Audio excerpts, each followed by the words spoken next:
महाराज के अमृत वचन। पुण्यात्माओं, इस शिक्षा ने आपको दूना डबोया है, आपको इतना कंडम कर दिया। थोड़ी सी भक्ति पा, थोड़ी सी शिक्षा पाके कोई अफसर बन गया, उसमें अभिमान का अंत नहीं। मंत्री बन जाए, एमएलए बन जाए, पूछा न के बन गया और मुख्यमंत्री बन गया, या कोई अन्य शिक्षा ग्रहण करके अप टू डेट बन के और पता नहीं क्या बन जाता है। तो ये अभिमान आ गया हमारे अंदर, श्रद्धा खत्म होगी, आतिथ्य गया हमारे से, यानी हम चतुर बन गए, कपटी बन गए, माया माया जोड़ में दिन रात स्कीम बनाए जाए। तो इस मालिक को पता था ये विष है इनके लिए, ये शिक्षा। 3 युग में कोई शिक्षा, यानी जो शिक्षा अब हमने प्राप्त की है, इसका दुरुपयोग किया है। डॉक्टर किस लिए बनता है बच्चा? कि घना धन कमाऊं। इंजीनियरिंग किस लिए करता है? कोठी गाड़ूं, बनते ही नौकर दूं। IAS IPS किस लिए बनते हैं? कि पैसे इकट्ठे करूं, बड़ा कोठी बनाऊं। तो हम पहले ही घूटी वो पी कर चलते हैं और फिर वही काम करते हैं, और वह जोड़ जाड़ का एक मिनट में मृत्यु हो जाती है किसी एक्सीडेंट में, कोई रोग से। वो सारा छल लिया ना, जो पुण्य था वो परिवर्तित दूसरे ढंग में बदल दिया, कोठी और इन बैंक बैलेंस में खत्म करवा दिया, और आप खाली करके भेज दिया, लाद कर ढेर सारे पापों से काल। तो इस शिक्षा ने हमें कति कंडम कर दिया। आपसी भाईचारा रहा नहीं, माँ बाप की कदर रही नहीं, भाई बहन का प्यार रहा नहीं, मुकदमेबाजी रोज करें माया के पीछे। तो मालिक नहीं चाहा था इनके ये विष इन तक आने दूं, लेकिन यह मजबूरी थी। इसके बिना परमात्मा ने पता था इस रोग का तो नाश कर देंगे जो बुराई में आएगी इस शिक्षा से। एक बार ये भगवान को पहचान ले, फिर तो परमात्मा के पास ऐसा साबन है, डिटर्जेंट 1 मिनट में धो देगा सारे ने, मैल भी साफ, ज्ञान भी हट जाएगा, बुराई भी छूट जाएंगी। कौन छुएगा इस विष को? तो इसलिए परमात्मा ने आपको शिक्षित करना पड़ा, अक्षर ज्ञान दिया। वेदों और गीताओं और सभी नकलियों के अनुभव से तुलना करके ही आप उनको छोड़ सकते हो, पहचान सकते हो ओरिजिनल और डुप्लीकेट को। अभी तक हमारे पास ये विकल्प नहीं था कि ये संत कह रहा है यह सच्ची है, यूँ कह रहा है यह सच्ची है, तीसरा कह रहा है वो सत्य है, या चौथा कहता वह सत्य है। जिसके वचन हम सुनते थे हमने सारे अच्छे लगे थे, क्योंकि हमने कुछ पैमाना तो था नहीं, तोल जा। हमारे पास वो बट्टा नहीं था जिस पर झटके तोल लें, कितना वजन है इसमें। इब्दास ने वो दे दिया पैमाना आपको, वो परमात्मा के दिया ISI मार्ग का, कि इन नाप देंगे। 2 मिनट में नाप दिए सारे कच्चे रे कच्चे, एक नहीं पाया ढंग का।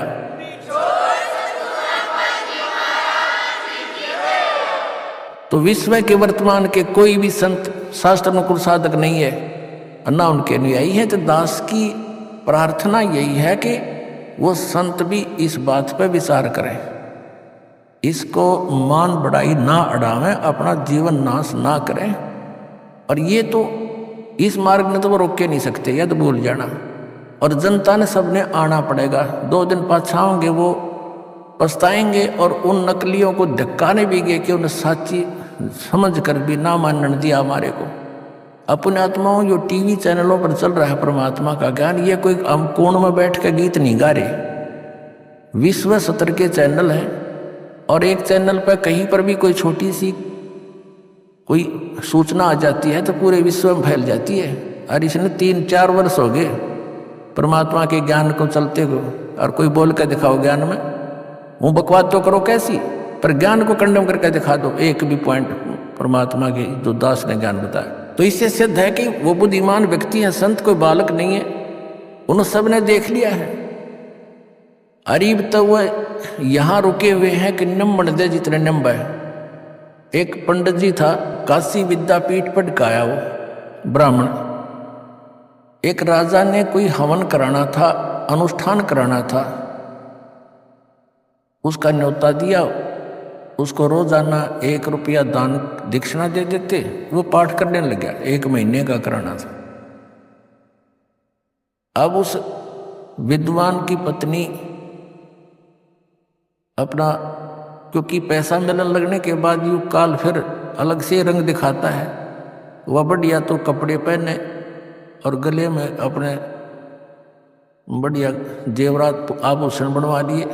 तो पानी लेने के लिए, जल लेने के लिए कुएं पे इकट्ठी होया करती बहनें। तो ब्राह्मणों के कुएं अलग होते थे, अन्य जाति वालों के अलग अलग हुआ करते थे। तो सब ब्राह्मणी इकट्ठी होती तो वो पूछती कि ये नए नए आभूषण तू कैसे खरीद रही है।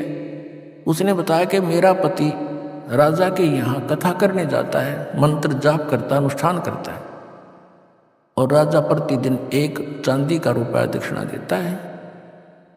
तो उन जो पानी उससे वार्ता हुई थी जिस बहन से, ब्राह्मणी से, उसने अपने पति के कान ठे कि आप यहाँ पड़े रहते हो, वो फलानी का घरवाला वहाँ जाता है और पाठ करता है, 1 रुपया डेली दक्षिणा देते हैं, और भी पंडितों की आवश्यकता है। वो कह रही थी आप भी चले जाओ।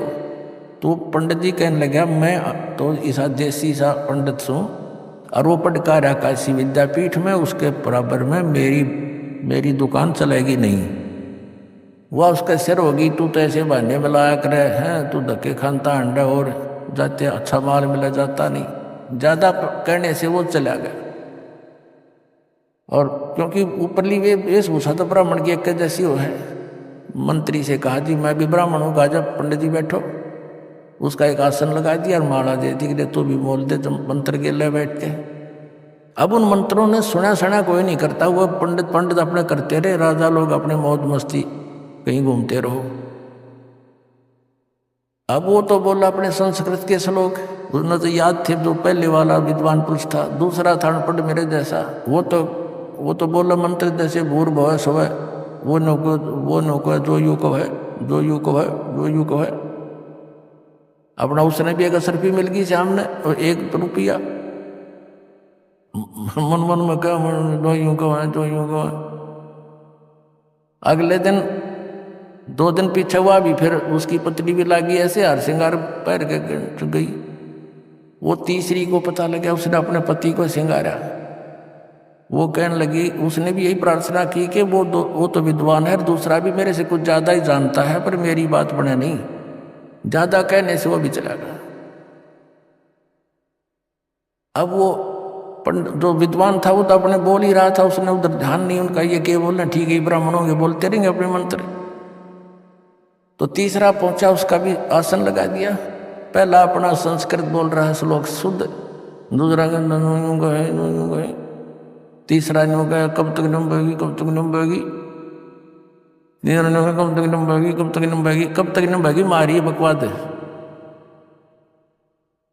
तो उसको भी शाम को 1 रुपया मिल गया। उसकी पत्नी ने फिर ऐसे ही अपना रूप बदला। तो चौथे से भी फिर ऐसी ही बात हुई, चौथा भी शंकर का चला गया, उसका भी लगा दिया वहां पर आसन।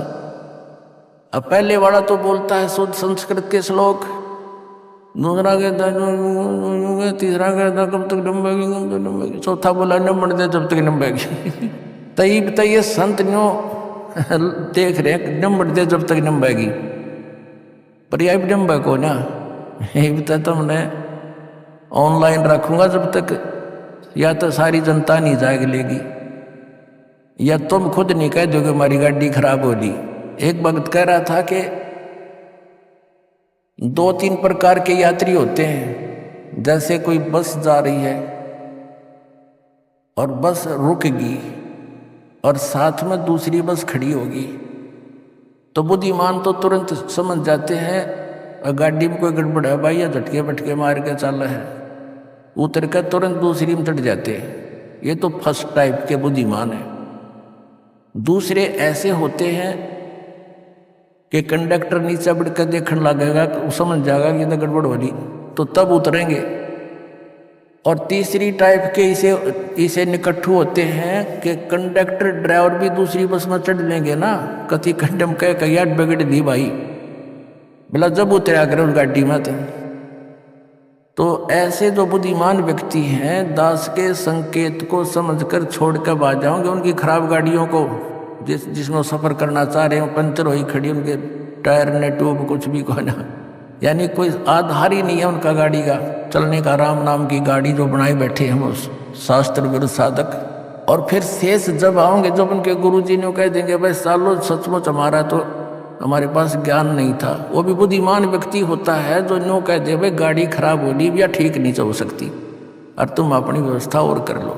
तो ये संत तो उन ड्राइवर कंडक्टर भी निकम्मे हैं, नो ना कहेंगे हमारे द्वारा भक्ति नहीं है और जाओ तुम ले लो नाम वाला जाके, ये तो उन तभी नालायक है फिर तो कहने का भाव ये है पुण्यात्माओं, अब ये परमात्मा कबीर जी का आदेश है कि पूरे विश्व में ये सत संदेश जाएगा, पूरी पृथ्वी के जीव प्राणी परमात्मा के बच्चे बतेरे युगों से दुख पा रहे हैं, अब ये इस नाम को ग्रहण करेंगे, सतनाम को।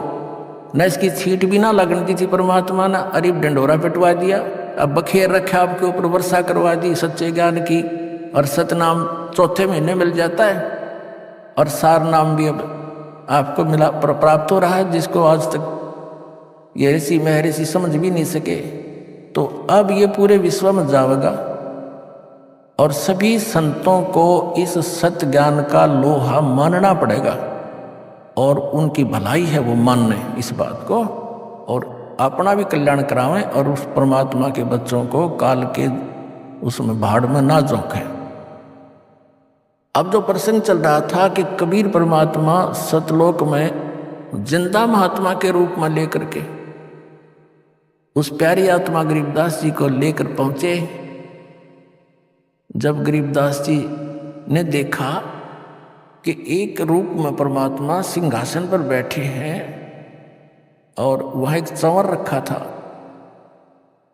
करोड़ सूर्य करोड़ चंद्रमा मिला दे ऐसा उनका एक रोमकूप का प्रकाश, मनुष्य सदृश है, सिर पर मुकुट ऊपर छत्र है।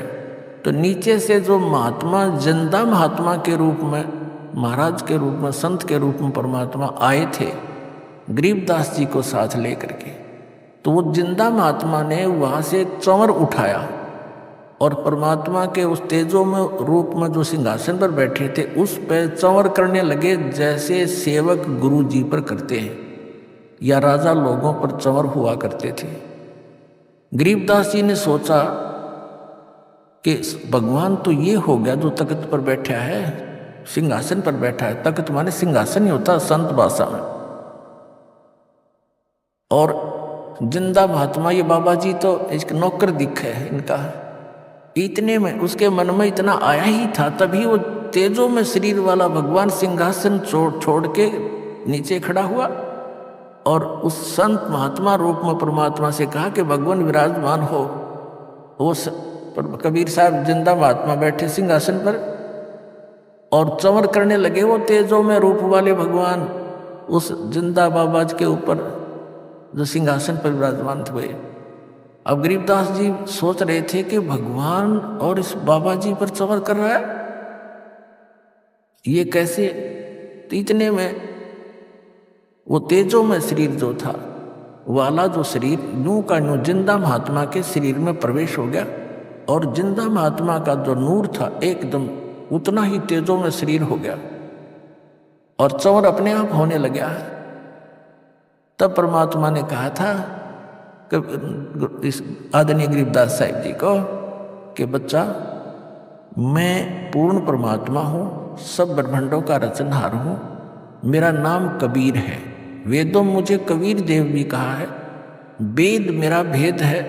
कबीर साहब ने कहा वेद मेरा भेद है, मैं ना मिलो वेदन माही, और जौन वेद से मैं मिलूँ वो वेद जानते नहीं। ये चारों वेद मेरा गुणगान करते हैं, उसमें मेरा कबीर देव नाम है। और मैं बनारस के अंदर काशी में धानक रूप में दुल्हे की भूमिका करके आया हूँ, 120 वर्ष रहा था वहाँ पर। तब मैंने रामानंद जी को शरण में लिया और इसको नानक जी को शरण में लिया। ऐसी बहुत सी सारा महापुरुषों की जानकारी दी। उनके गरीबदास जी के अंतःकरण में वो यथार्थ ज्ञान सारा फीड कर दिया, और आंखों देखा जो गरीबदास जी ने, वो खुद अपने ग्रहण के अनुभव की वाणी में लिखा। फिर परमात्मा ने कहा कि गरीबदास जा बेटा, तू नीचे जा, देखो तेरे शव को तेरे शरीर को जलाने की तैयारी कर रहे हैं। घर वालों ने क्या देखा, पालियों ने कुछ देर ग्वालों ने देखा कि 2 ढाई 3 घंटे हो गए, भगत अकेला बैठा है, बाबा जी गायब हैं। शरीर नीचे रह गया था गरीबदास जी का। उन्होंने जाकर हिलाया डुलाया, आवाज लगाई, वो गिर गया, मृत जान लिया। उसको उठा करके गांव वाले जाकर के गांव में ले आए, चिता पर रख दिया शाम के समय अंतिम संस्कार के लिए। तब परमात्मा ने कहा, गरीबदास जा बेटा, अब तू वापस, तेरे शरीर को स्वाह करने वाले हैं। गरीबदास साहिब जी बालक थे, उन्होंने कहा परमात्मा, उन्होंने कहा भगवान मुझे यहीं रख लो, उस गंदे लोक में मत भेजो। तो परमात्मा गरीबदास जी से परमात्मा ने कहा, कबीर जी ने, सतपुरुष ने, कि बेटा तुम वापस जाओ, मेरा गवाह बनो और मैं तेरे साथ रहूँगा। तुम ऐसे नहीं रह सकते। आप यहाँ जब यहाँ से गए, आप पुनः से परिपूर्ण थे और उतने ही भक्ति की शक्ति तुम्हारे अंदर फिर से हो जाएगी, तुम यहाँ सको। अब तो मैं अपनी पावर से लाया हूँ तुझे, वापस जाओ, ये सतनाम और सारनाम तुझे बता दिया, आप सेवन करो। अन्य इसको लिख दो वाणी में, अन्य अपने अनुयायियों को केवल ये 5 मंत्र देना। कौन से? जो आपके इन कमलों वाले दिए जाते हैं, केवल ये 5 नाम गरीबदास पंथ में चलते थे। और आप जाओ, विलंब मत करो, आज्ञा का पालन करो। आने वाले समय में आप अपना अनुभव लिख कर रख जाना। तेरे भाई बहन बच्चे तेरे इस वाणी को आधार बनाकर मुझे पहचानेंगे, विश्वास करेंगे, उनका कल्याण हो जाएगा।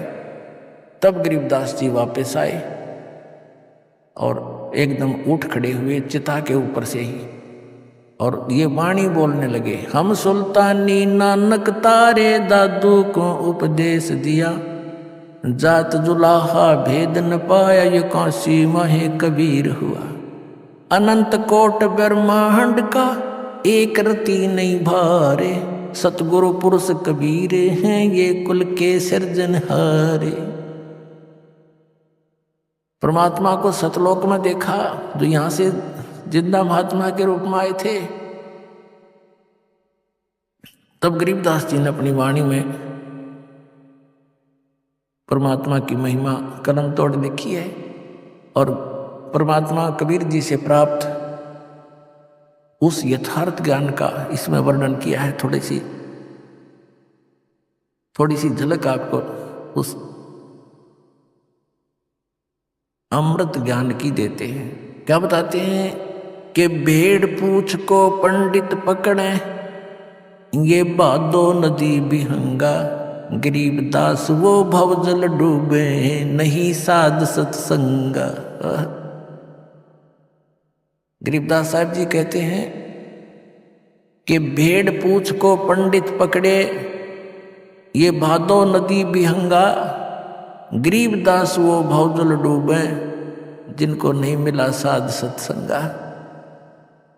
जैसे भादुआ का महीना होता है, भाद्रपद, उसमें वर्षा बहुत अधिक होया करती थी और सभी छोटी मोटी जो दरिया हैं ये फुल स्विंग पर ओवरफ्लो होकर किनारों को टच करती हुई चला करती है, भरकर चल पड़ती है और ऐसे चक्कर काटता हुआ उनका जल बहुत वेग से चलता है।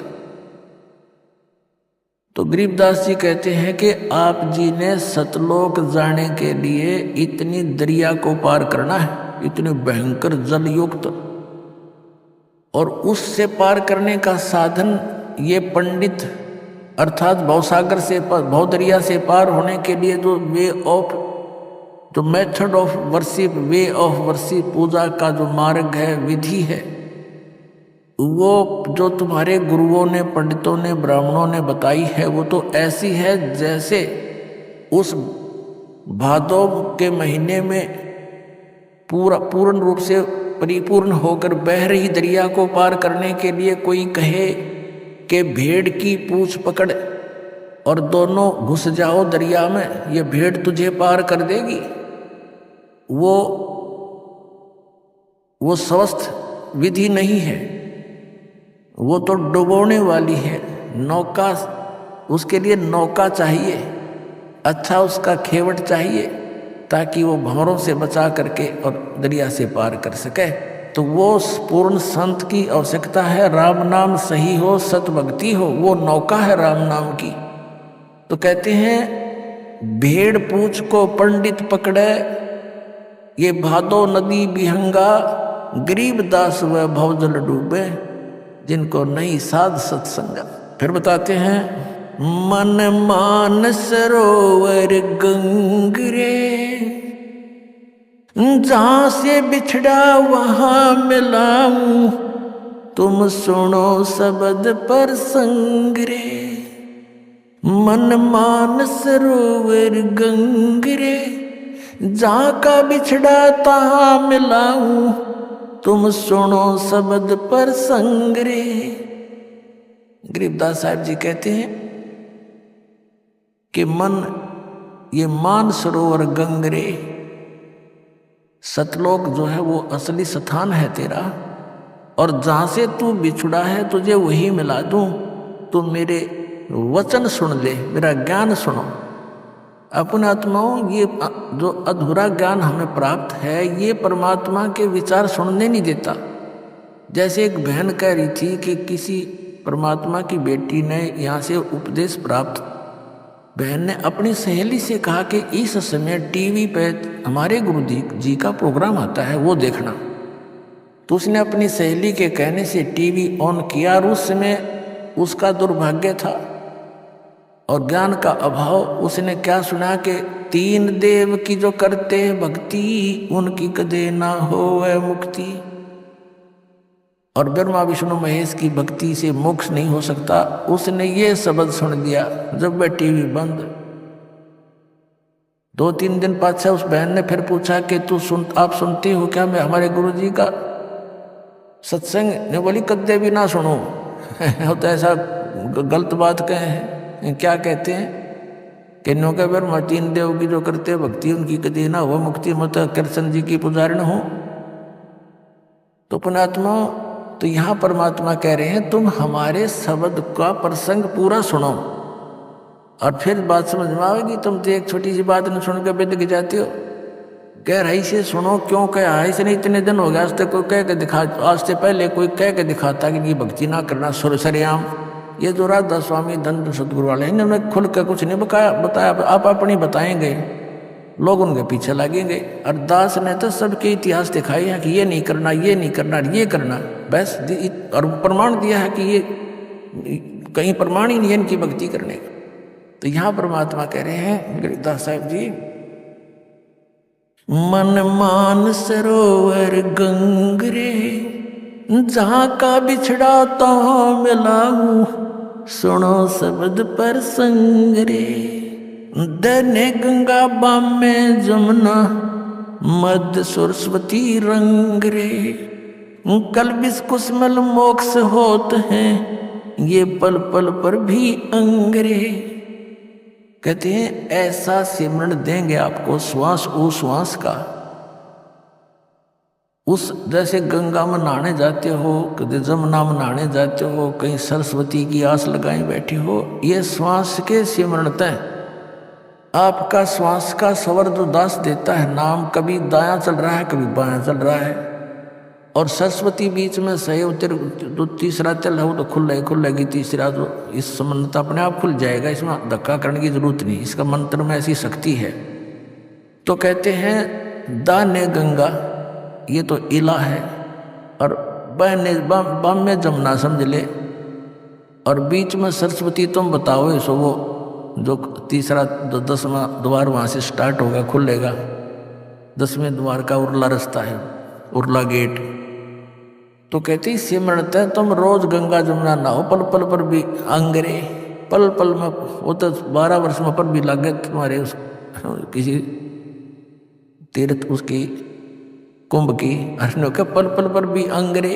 एक पल पल में पर भी लो, सांस सांस में नाम जपो व्यर्था सांस ना खो, ना जाने श्वास को आमण होगना।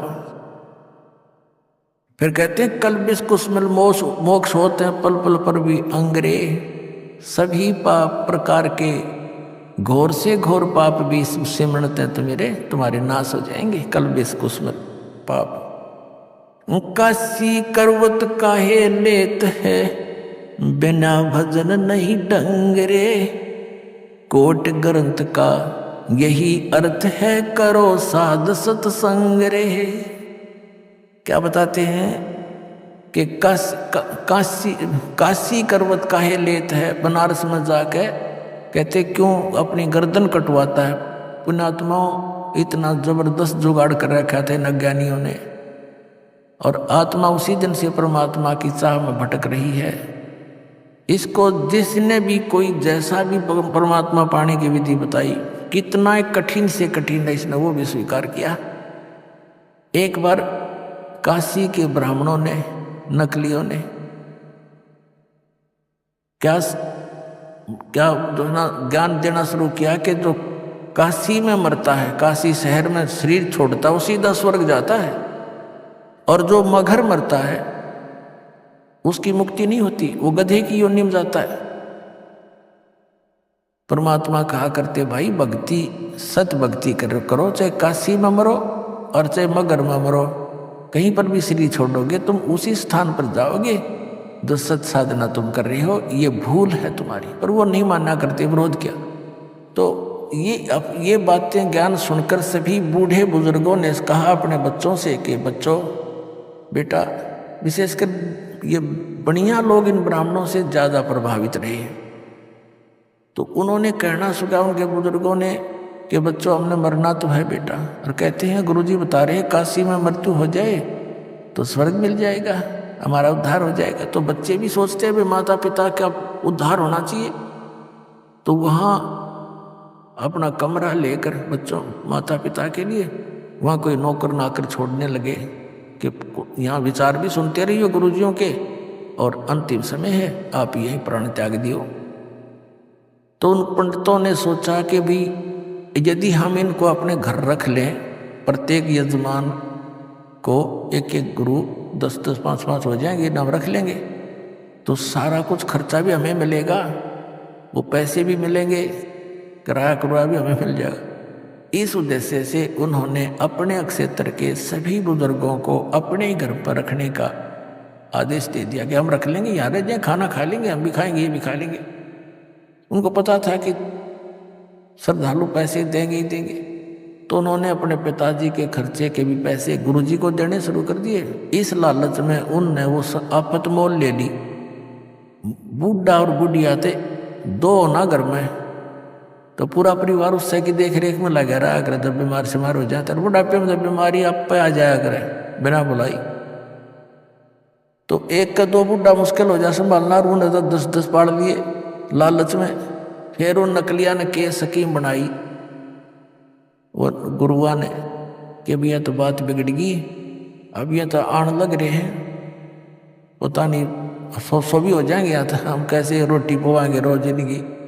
तो उन्होंने की और नई स्कीम चला दी कि अभी भगवान की। उन्होंने क्या स्कीम बनाई, एक गंगा के किनारे काशी में एक ऐसा गुफासी बना ली ईंटों की ऐसे, और जमुना गंगा के कति किनारे पर पक्का घाट सा बना के, और उसके ऊपरले सिरे में जैसे नु बना दी, उसमें ऐसे क्रोध छुपा दिया ऊपर, और दूर से उसकी हैंडलिंग बना दी 100 फुट दूर बोझड़े बाजड़ा में रस्सा बांध दिया ऊपर ऊपर, एक नीचे से पुलिस ही बना करके।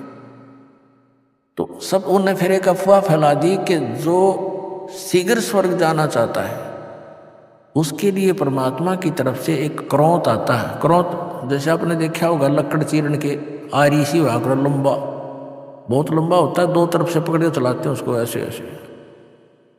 वो क्रोत आता है, जो उससे गर्दन कटवा लेगा उसको शीघ्र मोक्ष प्राप्त हो जाए, स्वर्ग प्राप्ति हो जाए। अब बूढ़े क्योंकि ज्ञान सुन सुन कर भगवान की आत्मा जाग तो जाती ही है कि मृत्यु तो होनी है, और फिर उनसे पूछा करते क्या पंडित जी गुरुजी कोई दर्द होता है क्या? नहीं भगवान के क्रोध में दर्द कैसा, पता भी नहीं लगता है। तो उन्होंने सोची रही सी तब बात तक कोई ना भगवान का क्रोध आवे। तो अब क्या किया, उसकी फीस रख दी भाई 50 रुपये का हमने पुण्यदान करना पड़ेगा, यानी 10 रुपये का पुण्यदान करना पड़ेगा जब वो क्रोध आवेगा। तो सबकी 10-10 रुपये फिक्स रखती, हकीम कहते टिकट कट जाएगी, थारा पीछा छूटेगा और पैसे भी मिल जाएंगे।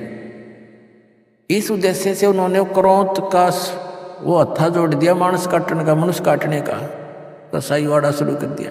और श्रद्धालुओं ने वो भी स्वीकार कर दिया। कति इतनी जबरदस्त श्रद्धा बन गई। अब जिसका दर्द हो है उसका आसपास तो कोई रहने नहीं दे, वो दर्द होने का समय नहीं मिला, एकदम कड़ते ही कर दे जो कर कसाई बकरी काटा कर वो बताने रहे आके मेरा दर्द होया कि ना होया। तो कहने का भाव ये है कि हमने वो भी स्वीकार कर लिया। तो यहाँ कहते हैं कि काशी करवत काहे ले ही बिना भजन नहीं ढंग रे, कोट ग्रंथ का यही अर्थ है करो साध सत्संग रे। करोड़ ग्रंथों का एक अर्थ है कि बस जैसे साध सत्संग करो, संत का संग करो, सत्संग सुनो। जैसे पवित्र श्रीमद् भगवद गीता अध्याय नंबर 4 के श्लोक नंबर 32 में कहा है कि सच्चिदानंद घन ब्रह्म ने, यानी परम अक्षर ब्रह्म ने, सत्य पुरुष ने अपने मुख कमल से कुछ ज्ञान बोला होता है। वो तत्व ज्ञान है, उसके अंदर परमात्मा के पाने की सभी धर्म कर्मों की विस्तार से व्याख्या होती है। वो तत्व ज्ञान है। चौथे अध्याय के 34वें श्लोक में कहा कि अर्जुन तो उस तत्व ज्ञान को तत्वदर्शी संतों के पास जाकर समझ, उनको दंडोत प्रणाम करने से, कपट छोड़कर सरलता पर नम्रतापूर्वक प्रश्न करने से वह तत्वदर्शी संत तुझे उस तत्व ज्ञान का उपदेश करेंगे। और यही यजुर्वेद अध्याय नंबर 40 के श्लोक नंबर 10 से लेकर 13 तक स्पष्ट किया है। विद्वान और अविद्वान किसे कहते हैं? एक भाषा को जान लेता है किसी विशेष को तो उसको तुम विद्वान कह देते हो, और जिसको अक्षर ज्ञान नहीं उसको तुम अविद्वान कहते हो। विद्वान और अविद्वान की परिभाषा भी वो तत्वदर्शी संत बताओगा। भगवान कैसा है? कोई तो उसको संभवात्मा ने जन्म लेने वाला, कुछ असंभवात वो जन्म लेता ही नहीं, निराकार ऐसा मानते हैं। अभी आपने सुने संत रामपाल जी महाराज के मंगल प्रवचन।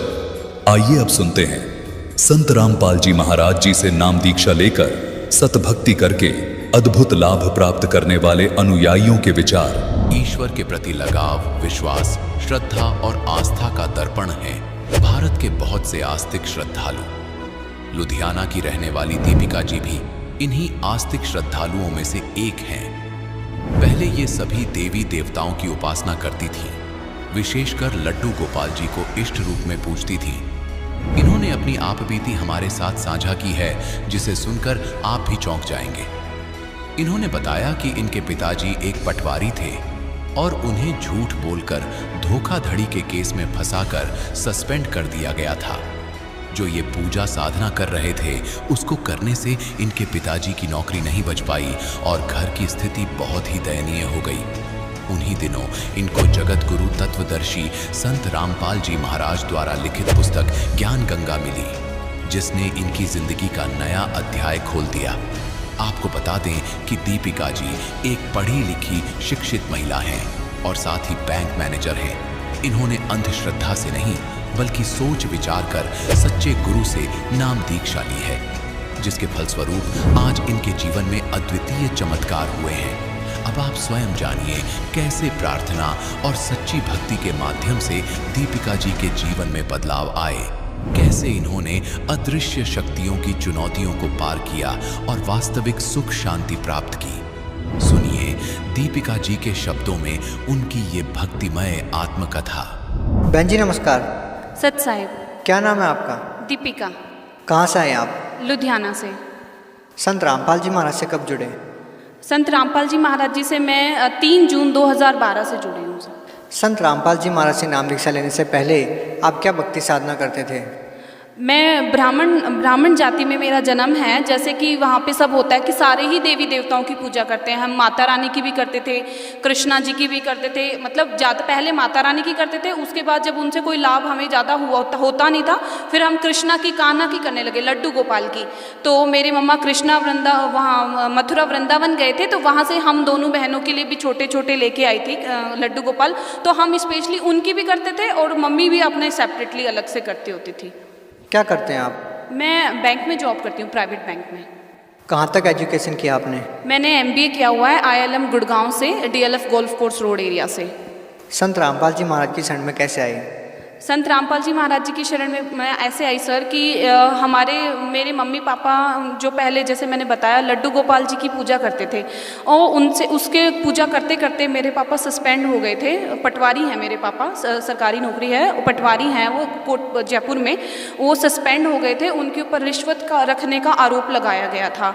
तो फिर उसके बाद जब घर पे थे पापा और कोई इनकम का हमारे पास इतना सोर्स नहीं था, जो पहले के पैसे थे वही सब हमारी सैलरी हम यूज़ कर रहे होते थे। उसके बाद जब एक बार पापा ने सोचा कि बेसमेंट में जो रद्दी पड़ी है, चलो इसको निकाल देते हैं, सेल आउट कर देते हैं। तो ज्ञान गंगा पुस्तक निकली, वो हमारे रेंट पे ऊपर रहते थे किराएदार। उन्होंने मम्मी को उस टाइम दी थी जब वो बहुत ज़्यादा लड्डू गोपाल की भक्ति करती थी कि आप आंटी क्या ये सारे दिन लड्डू गोपाल को लिए फिरती हो, इनकी घंटियाँ बजाती हूँ, माखन मिश्री का भोग, खाना खिलाना, ब्रेकफास्ट लंच डिनर सब कराती थी उनको, यहाँ तक कि उनको प्रॉपर सुलाना, उनकी सेवा करना, ऐसे बच्चे की तरह उनके लाड दुलार, निल्हाना, घंटा उनको निल्हाने में चढ़ना, उनका चरणामृत सबको वितरित करना, पंचामृत से उनको निल्हाना। तो फिर भी पापा के साथ ये हो गया था। तो ज्ञान गंगा पापा ने सोचा पढ़ के देखते हैं इस पुस्तक में क्या है। फिर जब पढ़ा तो परमात्मा की दया से ज्ञान योग खुल गया और सारी ही बातें समझ में आने लगी जो ज्ञान लिखा था, कि गीता जी में क्या लिखा हुआ है, कि पूरे संत की क्या पहचान है, जो उल्टे लटके हुए संसार रूपी वृक्ष के सब भागों को विस्तार पूर्वक बता देता है, वो तत्वदर्शी संत होता है। तो ये सारी चीज़ें जब पापा ने पढ़ी, उन भक्तों के अनुभव पढ़े जिनको पर्सनली परमात्मा ने आध्यात्मिक सुख भी दिया, उनको आर्थिक लाभ भी दिए, उनको शारीरिक कष्ट थे, किसी को कैंसर था, किसी को पैरालिसिस था जिसका कोई इलाज नहीं था, वो भी उनको परमात्मा की भक्ति से मंत्र जाप से ठीक हो गए मात्र। तो पापा ने सोचा कि हम भी चल के देखते हैं, क्योंकि ऐसे सुना है कि गुरु बिना गुजारा नहीं, तो एक बार गुरु भी हमने बनाया नहीं आज तक, तो गुरु बना के देखते हैं। हमने गुरु, इसलिए पापा ने, हम वहाँ गए, पापा मम्मी वहाँ पे गए, आश्रम में गए, 3-4 दिन रुके, ज्ञान सुना, ज्ञान सुन के उन्होंने नामदान ले लिया। बहन जी, संत रामपाल जी महाराज की शरण में आने के बाद आपको क्या लाभ मिले? संत रामपाल जी महाराज जी की शरण में आने के बाद प्रथम लाभ तो मेरे को ये हुआ कि मुझे आध्यात्मिक ज्ञान पता चला कि कौन परमात्मा है जिसकी हमें भक्ति करनी चाहिए, हमें कौन सा मंत्र है जिसे जाप करने से परमात्मा के लाभ प्राप्त होंगे। कोई भी लाभ हो जिंदगी का, इस दुनिया का, इस संसार का, वो सारे लाभ हमें मात्र परमात्मा की भक्ति से ही मिलते हैं। ये हुआ। दूसरा हुआ कि नौकरी में मेरी पदोन्नति होती रही। पहले मैंने ज्वाइन किया था असिस्टेंट मैनेजर की पोस्ट पे, उसके बाद मेरा साल भर बाद ही डेप्यूटी मैनेजर की पोस्ट पे मेरा प्रमोशन हो गया। मेरी सैलरी में भी इंक्रीमेंट, 35,000 मेरी सैलरी हो गई थी, पहले मेरी 23,000 थी। इतना ज़्यादा ज़बरदस्त इंक्रीमेंट था मेरी, बिकॉज मेरी परफॉर्मेंस भी इतनी अच्छी नहीं थी। सब क्वेश्चन कर रहे थे कि तेरी दीपिका इतनी अच्छी परफॉर्मेंस भी नहीं थी, फिर भी कैसे हो गया। मैंने कहा सब परमात्मा की रजा है, उनकी दया से मुझे। आप कौन से परमात्मा की दया मानते हैं? किस परमात्मा ने आपके ऊपर दया की? जो कबीर जी हैं वो पूर्ण परमात्मा हैं, और सतगुरु रामपाल जी महाराज जी हैं वो कबीर परमात्मा के खुद अवतार हैं, इस धरती पे आए हुए हैं। उन्होंने ही सब रजा की है, उनकी ही दया से हमें सारे लाभ हुए हैं। और क्या लाभ मिले आपको? और मैं अपनी फैमिली का भी थोड़ा बहुत आपको बताना चाहूँगी कि मेरी मम्मा हार्ट पेशेंट थी, उनको नाम लेने से पहले 2 अटैक आ चुके थे। जब तीसरा अटैक उनको आया तो पापा आश्रम में आए हुए थे, जो मंथली सत्संग होता है उसको सुनने के लिए। मम्मा घर पे थे, तो अकेले थे। रात को 3 बजे उनको हार्ट अटैक आया। उस टाइम मम्मी को लगा कि शायद मेरा BP हाई हो रहा है, उनको पता ही नहीं चला कि मेरे को हार्ट अटैक आ रहा है। वो बहुत ज़्यादा बेड पे पड़ी थी, तो उनकी बॉडी ऐसे उछले ऊपर की तरफ, मतलब इतनी ज़्यादा हार्ट की स्पीड तेज थी। उसके बाद 7 बजे तक मम्मी सो नहीं पाई। उसके बाद मम्मी ने गुरुजी के आगे दंडोत, जहाँ हम परमात्मा की भक्ति करते, पूजा करते हैं, जोत चाहते हैं, वहाँ पे दंडोत प्रणाम किया कि परमात्मा, भगत जी भी नहीं है, कोई घर पे नहीं है, मैं अकेली हूँ, मालिक आप ही देखोगे और कौन देखेगा, दया करो दाता। फिर दंडोती लगाई, उसके बाद मम्मा आधे घंटे सो गई, परमात्मा की दया से नींद आ गई। उसके बाद पापा का फ़ोन आया तो मम्मी ने पापा को बताया, उसके बाद वापस तेज हो गई। फिर पापा ने अरदास लगाई गुरुजी से, तो गुरुजी ने 1 मिनट मौन, एक थोड़ा कुछ क्षण विश्राम लेके बोला, पोज लेके बोला कि बेटा ये आज उसने नाम लिया हुआ है, अगर वो नामधारी ना होती, उसने नाम नहीं लिया होता, परमात्मा का सर पे उसके हाथ नहीं होता, तो आज उसकी आयु खत्म थी। और ये बात मैं दूसरे प्रमाण से ऐसे बोल सकती हूँ कि मेरे नाना जी खुद ज्योतिषी थे, तो उन्होंने भी बता दिया था, जो हस्तरेखाएं वगैरह उनको देखनी आती थी, उन्होंने बता दिया था कि सुमित्रा तेरी 48 साल तक उम्र है, इसके बाद तेरी आगे उम्र नहीं है बेटा।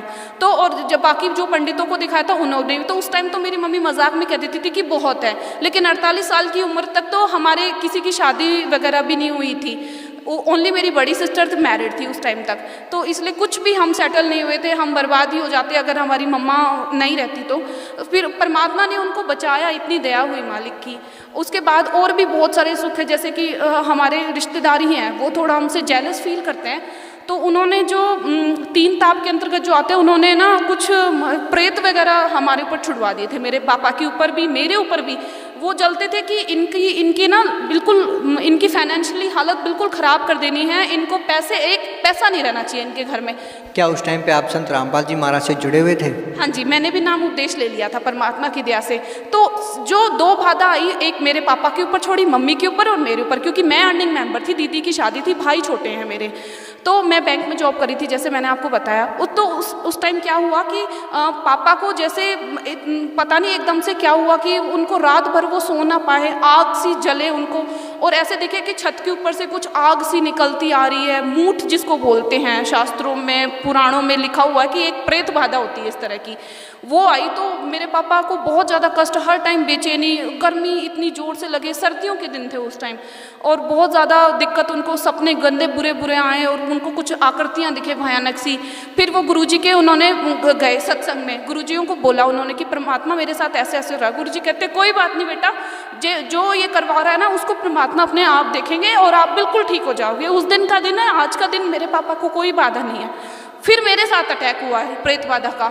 मैं यहीं थी तो मेरे को, जैसे मैं अपने पीजी में सो रही थी, दोपहर का टाइम था, मैं अकेली थी, मेरी रूममेट नहीं थी, तो जैसे जाली वाला गेट बंद था अंदर से, और मेरे को ऐसे लगा, आंखें मेरी बंद थी बट मेरे को सुनाई दिया कि जैसे टक टक टक टक करके कोई चीज़ आई है।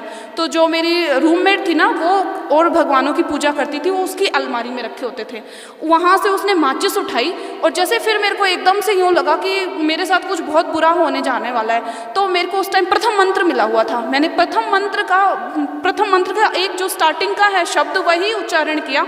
ऐसे आवाज़ आई रूम में जैसे कोई भाग रहा है, बहुत ज़ोर ज़ोर से भागने की आवाज़ आई, और जाली वाला गेट जैसे धां से किसी ने बंद किया हो बहुत ज़ोर से, वो हुआ। बट उसके बाद भी मेरे को थोड़ा सा दिक्कत होनी शुरू हो गई थी कि मेरे को गंदे गंदे सपने आने लग गए थे, और मेरे को बेचैनी, डर लगे कि कोई मेरे पीछे खड़ा है, कोई है जो आ गया, पर्दे के पीछे से कोई देख रहा है मेरे को, इस तरह का कोई मेरे को मार देगा, कोई किसी के गला दबा देगा। नींद नहीं आती थी मुझे। फिर मैं आश्रम गई, गुरुजी को प्रार्थना करी, गुरुजी ऐसे ऐसे।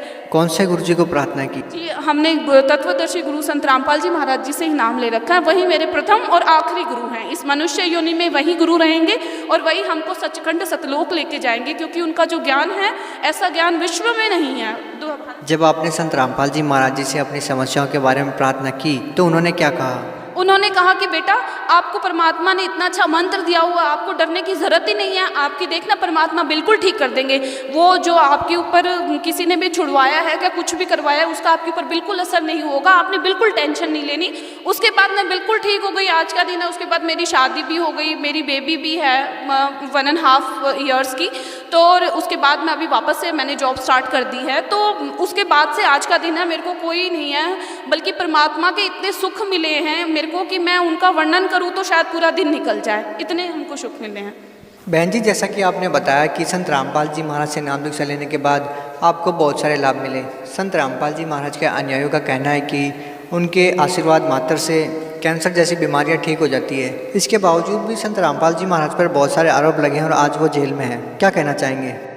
मैं इस बात पे आपको ये बोलना चाहूँगी कि शायद देश की पब्लिक को, जनता को ये बात नहीं पता है, या आप लोगों ने ये बात जनता तक नहीं पहुँचाई है, जो कि आपका फ़र्ज़ बनता था बताना, कि संत रामपाल जी महाराज कोर्ट में पेश ना होने के कारण आज जेल में हैं। जबकि सच्चाई ये है, 2006 से अब तक संत रामपाल जी महाराज सैकड़ों से ज़्यादा बार कोर्ट में पेश हो चुके हैं। वो न्यायपालिका का और न्याय प्रणाली का पूरा सम्मान करते हैं, उनका पालन करते हैं। उसके बावजूद भी जो लोग हैं, जो आप मीडिया वाले हो, ये दिखाते हो कि संत रामपाल जी महाराज के ऊपर देशद्रोह का आरोप लगा, उन्होंने इतने संगीन जुर्म किए हैं, जबकि आज तक भी कोई भी अभी तक ये प्रूव नहीं हो पाया है कि उन्होंने देशद्रोह का जुर्म किया है कि नहीं किया, क्योंकि ये सब सिर्फ आरोप हैं, इनका अभी तक प्रमाण कोई मिला नहीं है। तो आपका क्या मानना है, संत रामपाल जी महाराज जी जेल में क्यों हैं? मैं हिंदुस्तान की जनता को याद दिलाना चाहती हूँ कि ये वही संत हैं जिन्होंने पूरे विश्व के धर्म गुरुओं को आध्यात्मिक ज्ञान चर्चा के लिए आमंत्रित किया था, लेकिन उसके बावजूद भी कोई गुरु सामने नहीं आया और किसी ने आध्यात्मिक ज्ञान चर्चा नहीं की। मैं भगत समाज से, भक्तों से, सभी भाई बहनों से, सबसे निवेदन करना चाहूँगी कि अगर आपको लगता है कि संत रामपाल जी महाराज गलत हैं, उनके पास कोई ज्ञान नहीं है और उनके ऊपर जो लगे आरोप हैं वो बिल्कुल सही हैं, तो आप एक बार, आपसे रिक्वेस्ट है मेरी कि आप अपने धर्म गुरुओं को आप एक बार तैयार करें कि वो संत रामपाल जी महाराज जी से एक बार आध्यात्मिक ज्ञान चर्चा करें, क्योंकि उससे क्या होगा, आपको खुद तस्वीर आपके सामने आ जाएगी, पिक्चर वुड बी क्लियर, आपको पता चल जाएगा कि कौन संत है कौन असंत है, क्योंकि ज्ञान से ही संत और असंत की पहचान होती है। ऐसे ही बोलने मात्र से तो कि कोई भी संत नहीं बन जाता। जिसके पास ज्ञान है, जिसका वेदों में प्रमाण है, हिंदू में गीता जी है, पवित्र बाइबल है और गुरु ग्रंथ साहिब है, कुरान शरीफ है, इन सब में कौन से परमात्मा है जिसकी हमें भक्ति करनी चाहिए, उसको पाने की विधि क्या है, कौन है वो तत्वदर्शी संत जो हमें परमात्मा से मिलाएगा, इन सब का अगर प्रश्नों का आपको उत्तर मिलता है तो वो सिर्फ और सिर्फ हमारे गुरुजी संत रामपाल जी महाराज की आध्यात्मिक ज्ञान चर्चा में आपको विद प्रूफ मिलेगा। ऐसे नहीं कि वो सिर्फ बोलेंगे, आपको प्रूफ दिखाएंगे। जो आज पढ़ा लिखा समाज है, जो सोसाइटी है, वो एजुकेटेड है, आजकल सबको पता है कि इसमें ये लिखा हुआ, आप क्रॉस चेक कर सकते हो अपने घर पे, जो आपके पास जो भी धर्म ग्रंथ रखे हैं, आप उनसे, हमारे गुरुजी जो आपको दिखाएंगे वो पब्लिकेशंस भी दिखाएंगे कि इस पब्लिकेशन से पुस्तक प्रकाशित है, आप अपने साथ खरीद के ले आ सकते हो उसको, या घर पे रखे उसको देख सकते हो कि जो उसमें लिखा है वो सच है कि नहीं है। आपको ज्ञान समझ में आ जाएगा, दूध का दूध और पानी का पानी हो जाएगा। बहन जी, जैसा कि आपने अभी आध्यात्मिक ज्ञान चर्चा की बात की, आज से लगभग 6-7 साल पहले संत रामपाल जी महाराज ने सभी धर्मगुरुओं को आध्यात्मिक ज्ञान चर्चा के लिए आमंत्रित किया था और संत रामपाल जी महाराज ने हिंदू धर्म की जो भक्ति प्रणाली है उसके ऊपर एक प्रश्न चिन्ह खड़ा कर दिया है। अब उन लोगों के लिए समस्या हो जाती है जो उन धर्मगुरुओं से जुड़े हुए हैं।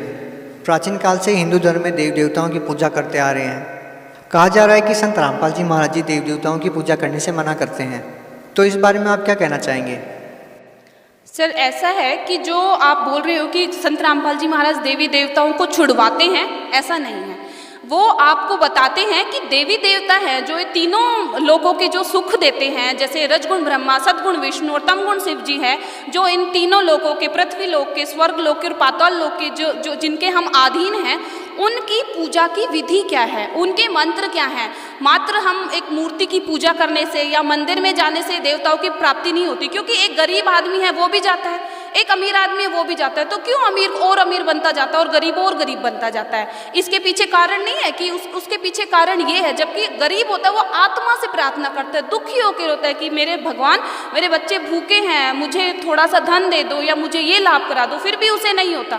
तब क्यों नहीं उसकी आस्था कम होती? जबकि होता यह है कि अमीर को और भी लाभ होता रहता है। इसके पीछे कारण ये है कि उनको उस चीज का पता नहीं है कि कौन से मंत्र हैं जिनसे देवी देवता खुश होते हैं, इन कौन से मंत्रों से ये हमें लाभ देंगे, इन तीनों लोगों के सुख कौन से मंत्रों से मिलेंगे। तो इन सभी की जानकारी सदगुरु रामपाल जी महाराज जी देते हैं। ऐसा नहीं है कि वो देवी देवताओं को छुड़वाते हैं, वो उनकी सही जो मंत्र हैं, जो वेदों में लिखे हुए हैं, वो हमें बताते हैं कि इस विधि से इनकी पूजा करनी है, जबकि उस विधि से नहीं जो हम पिछले जमाने से, पुराने जमाने से किसी पूर्वज ने हमारी शुरू कर दी, किसी साधु ने बता दिया, हम वही करते आ रहे हैं। जबकि ऐसा नहीं होना चाहिए, हमें जो वेदों के अनुसार है वो करना चाहिए भक्ति। बहन जी, बरवाला की घटना के बाद संत रामपाल जी महाराज जी जेल में हैं। क्या आपका संत रामपाल जी महाराज में अभी भी विश्वास है? जी बिल्कुल, जैसे मैंने आपको पहले बताया कि मुझे संत रामपाल जी महाराज जी के अंदर पूर्ण विश्वास है, क्योंकि वो ही कंप्लीट पूर्ण परमात्मा हैं जो धरती पे आए हुए हैं। वेदों में जो प्रमाण मिलता है वो कबीर साहिब का मिलता है कि कबीर परमात्मा है, और कबीर परमात्मा के ही रूप संत रामपाल जी महाराज जी इस धरती पे अवतरित हैं।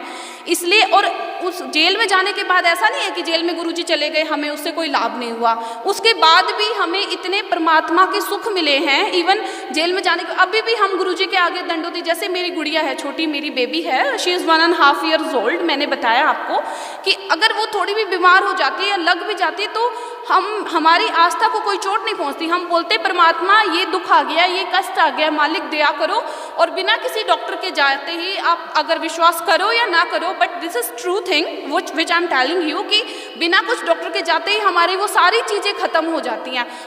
हम जो मंत्र जाप करते हैं, क्योंकि वो सत्य विधि है, उस सत्य विधि से हमें सारे लाभ मिलते हैं। बहन जी, क्या आप हिसार में जाते हैं संत रामपाल जी महाराज के दर्शन करने के लिए? हाँ जी बिल्कुल, हम हमेशा जाते हैं। संत रामपाल जी महाराज जी की जब भी पेशी होती है कोर्ट में, हम वहाँ पे हम सारे ही भगत जाते हैं। आप लाखों की संख्या में हिसार पहुँचते हैं, वहाँ पे मीडिया वालों का रवैया आप लोगों के प्रति ऐसा है जो हमें देखने को मिला कि उनका कहना है कि संत रामपाल जी महाराज के जितने भी शिष्य हिसार में आते हैं वो एक अंधभक्ति के तहत जुड़े हुए हैं, अनपढ़ लोग हैं, समझते नहीं हैं। संत रामपाल जी महाराज के ऊपर इतने सारे आरोप लगने के बावजूद भी हिसार में इतनी संख्या में आना उनकी अंधभक्ति को दर्शाता है। आप खुद एक एजुकेटेड महिलाएं हैं, आप बैंक में जॉब करते हैं, आप लोग अच्छे से समझते हैं इन चीज़ों को, क्या कहना चाहेंगे इसके बारे में? सर, मैं आपको इस बात का ये जवाब देना चाहूँगी कि ऐसा नहीं है कि वहाँ पे संत रामपाल जी के जो अनुयायी हैं वो अनपढ़ है, गंवार हैं, वो भेड़ चाल चलते हैं या उनको कुछ पता नहीं है। मैं जनता को ये बताना चाहूँगी कि हर तरह के, हर समाज में हर तरह के व्यक्ति रहते हैं, बुजुर्ग भी हैं, बहन भाई भी हैं, माता पिता भी हैं, तो हर श्रेणी के लोगों ने संत रामपाल जी महाराज जियों से नाम उपदेश लिया हुआ है। और ऐसे कि आप देख सकते हो, लाइव एग्जाम्पल इज़ मी, मेरी तरह के बहुत सारे लोग हैं जो they are well educated, MBAs, doctors, even यहाँ तक कि SP DSP के लोग जो रिटायर्ड हैं या जो भी अभी सर्विस में हैं, पुलिस सर्विस वाले, सब लोगों ने भी उनके नाम लिए हुए हैं, क्योंकि परमात्मा की सबको चाह है। हमारी जो आत्मा है वो भटक रही है कि कौन है वो प्रभु जिसकी हमें ज़रूरत है, जो हमें सर्व सुख दे, हमें इस दुविधा से, इस 84 लाख, ये सभी जानते हैं कि 84 लाख योनियाँ भुगतने के बाद एक मनुष्य योनि मिलती है। तो अगर हम यहाँ इस योनि में भक्ति सही कर लेंगे तो हम, जैसे कि नानक साहब बताते हैं कि सचखंड सतलोक चले जाएंगे, तो वहाँ पे कभी जन्म मृत्यु नहीं होता, कोई बीमारी नहीं होती, किसी प्रकार की कोई बाधा नहीं होती। तो ये सिर्फ मनुष्य योनि है जिसमें हम ये भक्ति करके पहुँच सकते हैं। देखिए, हिंदुस्तान आज शाइनिंग इंडिया की बात करता है, कंप्यूटर का ज़माना है, लोग टेक्नोलॉजी की तरफ अग्रसर हो रहे हैं। आप लोगों की शास्त्रों में, ग्रंथों में, जैसे कि आप लोग बताते हैं कि इतनी गहरी रुचि है, कैसे संभव है? क्योंकि लोग आध्यात्मिकता से बहुत दूर होते जा रहे हैं। संत रामपाल जी महाराज के ज़्यादातर शिष्यों में हमने देखा है कि वो शास्त्रों की गहरी रुचि रखते हैं, गहरी जानकारी रखते हैं। कैसे? सर, इस बारे में मैं आपको बताना चाहूँगी कि अगर डिजिटलाइजेशन हो रहा है इंडिया में या पूरे वर्ल्ड में, तो इसका ये मतलब नहीं है कि भगवान खत्म हो गया। भगवान है, उसका हर ग्रंथ में, हर जाति में, हर धर्म में कोई किसी को मानता है, कोई किसी को मानता है। ऐसा नहीं है कि वो जो लोग डिजिटलाइज हो गए हैं वो भगवान को भूल गए हैं, या भगवान, जब भी उन पर कोई दिक्कत आती है वो कहीं ना कहीं तो जाते हैं जहाँ उनको जाना होता है, जहाँ वो मान रहे होते हैं। देखिए, हिंदुस्तान में बहुत सारे धर्मगुरु हैं जिनकी लाखों के तादाद में अनुयायी भी है। संत रामपाल जी महाराज को आप किस प्रकार उन संतों से अलग पाते हैं? सबसे पहले तो ज्ञान के बिहाफ पे, क्योंकि जो ज्ञान हमारे गुरुजी बताते हैं वो पूरे हिंदुस्तान में, क्या पूरे विश्व में, आपको कोई भी धर्म ग्रंथ में या कोई भी संत में आपको ये ज्ञान नहीं मिलेगा। क्योंकि जो हमारे गुरुजी हैं वो एक किसी ग्रंथ से नहीं बताते, वो सारे ही, उन्होंने जितने भी धर्म ग्रंथ हैं सभी का अध्ययन किया है।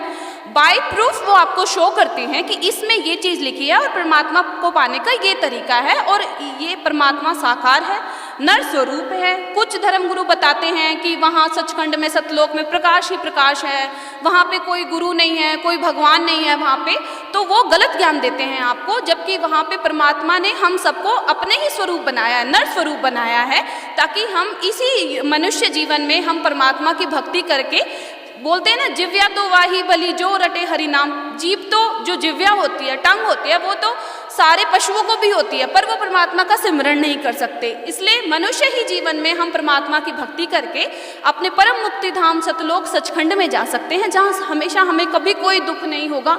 हम वहीं के रहने वाले थे, हम यहाँ गलत आके फंस गए हैं। इसलिए हम आपसे यही बोलूँगी कि सतलोक में परमात्मा खुद वहाँ पे निवास करते हैं और उसकी विधि संत रामपाल जी महाराज जी आपको यहाँ पे आके दे रहे हैं पृथ्वी। आप भगत समाज को क्या संदेश देना चाहते हैं? मैं सर भगत समाज को यही संदेश देना चाहती हूँ कि अगर आपको परमात्मा की चाह है, आप सोचते हो कि वो कौन भगवान है, क्योंकि जैसे मैंने बताया पहले कि हम माता रानी की पूजा करते थे, उसके बाद लड्डू गोपाल की पूजा करते थे, लेकिन उसके बाद भी हमारे घर पे बहुत सारे संकट आ रहे थे, हमें कोई लाभ नहीं मिल रहा था। लेकिन जैसे ही हमने संत रामपाल जी महाराज जी की शरण ली, सोचा तो यही था कि चलो इतने गुरु हैं, इनको भी ट्राई करके देख लेते हैं। लेकिन जब पता चला, ज्ञान का पता चला, जब उनकी भक्ति से हमें लाभ होने शुरू हुए, तब हमें पता चला कि हाँ, यही एक संत हैं जिससे हमें सारे लाभ मिल सकते हैं, जो हमें जो परम मुक्ति धाम है, जहाँ हम वहाँ से आने के बाद, जैसे नानक साहब जहाँ पे गए हैं, नानक कबीर परमात्मा कहते हैं कि हम सुल्तानी नानक तारे दादू को उपदेश दिया, जात जुलाहा भेद न पाया, वो काशी माही कबीर भया। तो नानक जी को भी जो बेई नदी पे आके मिले थे, वो अपने कबीर परमात्मा ही थे। आप सरकार से क्या मांग करते हैं? हम सरकार से यही प्रार्थना करते हैं, रिक्वेस्ट करते हैं कि जो हमारे गुरुजियों के ऊपर देशद्रोह के जो आरोप लगे हैं, उनकी सीबीआई जांच कराई जाए। क्योंकि अगर आपको बार बार हिंदुस्तान की जनता को सोचना चाहिए कि अगर जो बंदा खुद गलत होगा, वो सीबीआई जांच की क्यों डिमांड करेगा? जरूर वो सच्चा है, इसीलिए डिमांड कर रहा है। नहीं तो जो बड़े बड़े नेता हैं, जो इतने घोटालों में घिरे होते हैं, जो मंत्री लोग हैं, वो क्यों सीबीआई जांच से भागते हैं, दूर हटते हैं? उनकी अभी तक उनकी फाइलें अटकी पड़ी है, उनके केस नहीं चल रहे हैं, जबकि उनकी जांच होनी चाहिए। इतने घोटाले हिंदुस्तान में हो रहे हैं। तो मैं ये बोलना चाहूँगी कि सीबीआई जांच इसलिए हम मांग कर रहे हैं क्योंकि हम सच हैं, सांच को आँच नहीं। हम चाहते हैं कि सच जनता के सामने आए। जो झूठी तस्वीर मीडिया ने दिखाई है, जो गलत बातें आपको बताई गई हैं, वो सारी सामने आए कि क्या सच है और क्या झूठ है। बहन जी, लोग अमूमन भक्ति इसलिए करते हैं कि आर्थिक लाभ प्राप्त करने के लिए, शारीरिक लाभ प्राप्त करने के लिए, मानसिक लाभ प्राप्त करने के लिए। जैसा कि आपने बताया कि आप MBA हैं, बैंक में नौकरी करते हैं, वेल सेटल है आप, बिल्कुल कोई परेशानी नहीं है आपको, फिर भी आप भक्ति करते हैं। क्या ज़रूरत है आपको एक ऐसे संत से नाम दीक्षा लेने की जिसके ऊपर इतने सारे आरोप लगे हैं? आप भक्ति क्यों करते हैं? भैया, ये तो आपने बहुत इंटरेस्टिंग सवाल किया है। इसका जवाब मैं ये देना चाहूँगी कि हाँ, हम भक्ति इसलिए भी करते हैं, सभी लोग करते हैं, कि हमें किसी प्रकार का कोई आर्थिक, शारीरिक या मानसिक कष्ट ना हो। प्लस जो हम इसलिए भी कर रहे हैं कि यहाँ ये सुख तो हमें देंगे ही देंगे। परमात्मा कहते हैं कि ये सुख तो तुम्हें रूंगे में, मीन्स फ्री में मिलेंगे, और इसके बाद तुम अब सतलोक मैं तुम्हें ले जाऊंगा। मोक्ष प्राप्त करने के लिए एक सच्चे गुरु को होना बहुत ज़रूरी है, जो आपको सत्य भक्ति बताए, जो आपको पार करने का, इस भवसागर से निकलने का तरीका बताए। तो जो हमारे गुरुजी हैं, ऐसे ही मैंने इनका नामदान नहीं ले लिया। मेरे मम्मी पापा ने जो नाम लिया था, वो मुझसे 1 साल से भी ज़्यादा पहले से लिया था। उसके बाद मैंने जो भी गुरुजी के सत्संग हैं, जो उनकी क्लिप्स हैं, वो सब मैंने अपने फ़ोन में डाली, और while doing my job I was listening all the satsangs and all. मैंने पूरा रिसर्च किया। बहन जी, जैसे आपने सच्चे सदगुरु का जिक्र किया, हिंदुस्तान में बहुत सारे धर्मगुरु हैं, सच्चा सदगुरु कौन है? मैं आपको बताना चाहूँगी, इसको नानक साहिब की वाणी से मैं आपको प्रमाणित करना चाहूँगी कि नानक साहिब ने भी गुरु ग्रंथ साहिब में कहा है कि वो ही गुरु पूरा कहावे, 2 अक्षर का भेद बतावे, एक छुड़ावे एक लखावे, ता प्राणी निज घर को पावे। क्या आपका मानना है कि संत रामपाल जी महाराज जी वही नाम दीक्षा देते हैं जो गुरु नानक देव जी जपते थे? बिल्कुल, जैसे मैंने बताया था कि अधम सुल्तान को, नानक जी को, दादू जी को, जो ये प्रमाण मैंने बताए हैं, जो ग्रंथों में लिखे हुए हैं, जो ये वो हैं संत जो सतलोक गए हैं, सचखंड गए हैं, और वो इसी विधि से, इसी आध्यात्मिक विधि से, मंत्र जाप से ही वो सचखंड सतलोक की प्राप्ति हुई है। तो परमात्मा है, वो गुरुजी के रूप में आए हुए हैं, वो दोबारा हमको यही विधि बता रहे हैं। अगर भगत समाज चेत गया है, जाग गया है, तो आके नामदान ले, नाम दीक्षा ले। आपको जो लाभ है वो तो परमात्मा देंगे ही देंगे, अगर आप सच्ची लगन से लगते हो तो। प्लस आपको सचखंड सतलोक अपने परम मुक्ति धाम में भी लेके जाएंगे। अभी आपने बोला कि नाम दीक्षा लें, कैसे लें? संत रामपाल जी महाराज तो अभी जेल में हैं। अगर आप नाम लेने में इंटरेस्टेड हैं, अगर आप दीक्षा लेना चाहते हैं, तो जो टीवी पे जो अभी सत्संग के ड्यूरेशन में जो नंबर चलते हैं, आप उन पे कांटेक्ट कीजिए। अगर उन पे आप कांटेक्ट करोगे तो आपको आपकी नियरेस्ट ब्रांच का पता चल जाएगा, जहाँ पे आप नाम दीक्षा ले सकते हैं और अपना कल्याण करवा सकते हैं। बहन जी, बहुत बहुत धन्यवाद आपका। सत साई।